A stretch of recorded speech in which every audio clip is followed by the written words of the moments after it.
Madurai Pudur Lourdes அன்னை தேவாலய பொங்கல் விழா குடும்பமாக பொங்கல் வைத்தும் முடி காணிக்கையோடு நேர்த்திக்கடனை செலுத்தியும் பிரார்த்தனையில் ஈடுபட்ட கிறிஸ்தவர்கள்.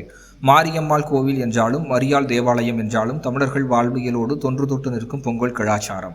மதுரையில் உள்ள மிகவும் பழமை வாய்ந்த தேவாலயங்கள் ஒன்றாக உள்ள மதுரை புதூர் தூய லூர்து அன்னை தேவாலயத்தின் 105ஆம் ஆண்டு பெருவிழா கடந்த 7ஆம் தேதி கொடியேற்றத்துடன் துவங்கி வெகு விமர்சையாக நடைபெற்று வருகிறது. விழாவின் தொடர்ச்சியாக 11ஆம் தேதி நற்கருணை பவனியும் 15ஆம் தேதி தேர்பவனியும் விழாவின் முக்கிய நிகழ்வான பொங்கல் விழா ஞாயிற்றுக்கிழமையான இன்று வெகு விமர்சையாக நடைபெற்றது. இன்று காலை நடைபெற்ற சிறப்பு திருப்பள்ளியில் ஏராளமான கிறிஸ்தவர்கள் பங்கேற்று பிரார்த்தனை மேற்கொண்டனர்.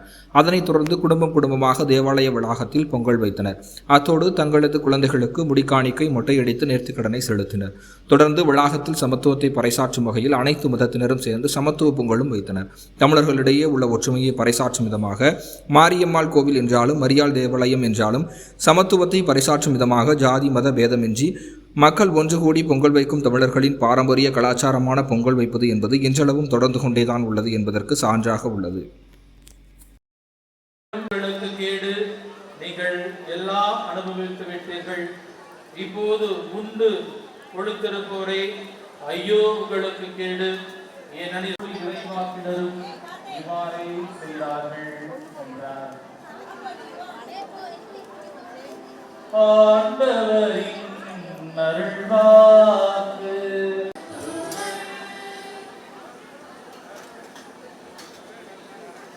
இறை இயேசுவிலும் தாய் மரியிலும் பிரியமான புனித லூர்து அன்னையின் அன்பு பக்தர்களே, தூய ஆவியின் கொடைகளால் அன்னையோடு இணைந்து பங்கேற்க வந்திருக்கின்ற எதிர்பார்ப்புகள் அனைத்தையும் அந்த அன்னை மகளை பரிந்து பேசி உங்கள் குடும்பங்களையும் உங்கள் ஒவ்வொருவருக்கும் தேவையான வைத்திருக்கப்பட்டு அன்னையின் தீர்த்தம் ஒரு தூய்மையின் அடையாளம் என்பதை அது காட்டுகிறது. நம்முடைய திருத்தலத்திலும் அந்த மந்திரிக்கப்பட்ட அந்த இது ஒரு அடையாளம் அன்னையின் திருத்தலம் என்பதற்கு. இரண்டாவது நாம் படுத்தம் என்றால் அன்னைக்கு நாம் மெழுகுகளை ஏற்றி நம்மை நாமும் அர்ப்பணிக்கப்படுகின்றோம். அந்த அன்னையின் முன்பாக நாம் அனைவருமே அன்னையின் பிள்ளைகள், நாம் அவருடைய பரிந்துரை நாடி கொண்டிருக்கிறோம் என்பது அர்ப்பணத்தினுடைய வேண்டங்களும் நம்முடைய நன்றியின் அடையாளமாக நான் பட்டிருக்கிறேன் என்பதன் அடையாளமாக பல்வேறு வகையில் நாமும் அந்த மெழுகுதிரிகளை ஏற்றுவதற்கும் பார்த்தோம் என்றால் பவனியாக வருவது, நோக்கி பவனியாக வருவது அல்லது அன்னையின் திருத்தேரை தாங்கி செல்கின்ற பொழுது எவ்வாறு அந்த கடவுள் பாஸ்கா திருவிழாவின் போது அந்த நற்கருணையை ஏற்படுத்தி இது என் உடல் இது என் ரத்தம் என்று அந்த கடவுளை நோக்கி பயணிக்கிறவர்களாக பங்கேற்கிறவர்களாக நாம் இருக்கிறோம் என்பதை அது சுட்டி காட்டுகிறது. எனவே அன்னையின் திருத்தலத்தில் நடைபெறுகின்ற ஒவ்வொரு நற்கருணை பவனியும் அதுதான் நமக்கு எடுத்துக் கொள்கிறது.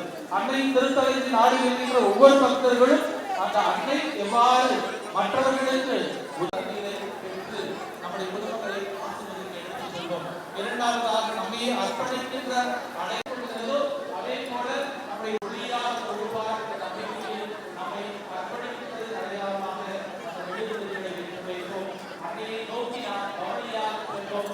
எவ்வாறு அந்த அன்னை அந்த கடவுளுடைய இறுதி பயணத்திலே தன்னையை முழுமையாக அர்ப்பணித்தவராக தன் ஒரே மகன் படைத்து குடும்பங்களை ஏற்றுக்கொண்டு அவர் அந்த கிறிஸ்துவோடு நடந்தாலும் அதே போல ஒரு அரசன் அரசவையை சொல்கிறார். கடவுள் யார், கடவுள் எந்த பணியை செய்து கொண்டிருக்கிறார், இதற்கு விளக்கம் தேவை என்று தனது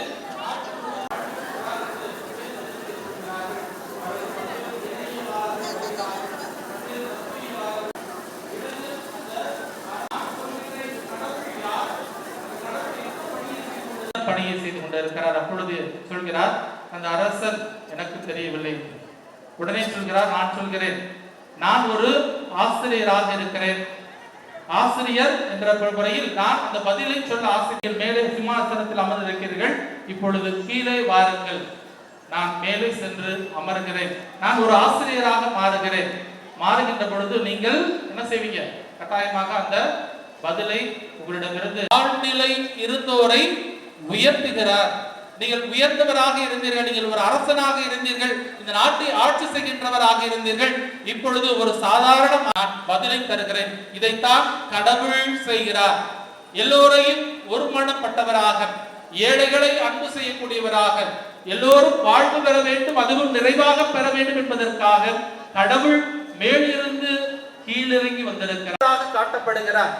நமக்கெல்லாம் தாயாக அன்று சிலுவை மரத்திலே அவர் தொங்கிக் கொண்டிருந்த பொழுதும் இவரே உம் அன்பார்ந்த மகன், இவரே உம் தாய் என்று சொல்லி இறைவாக்கினர் இவ்வாறாக சொல்கிறார்.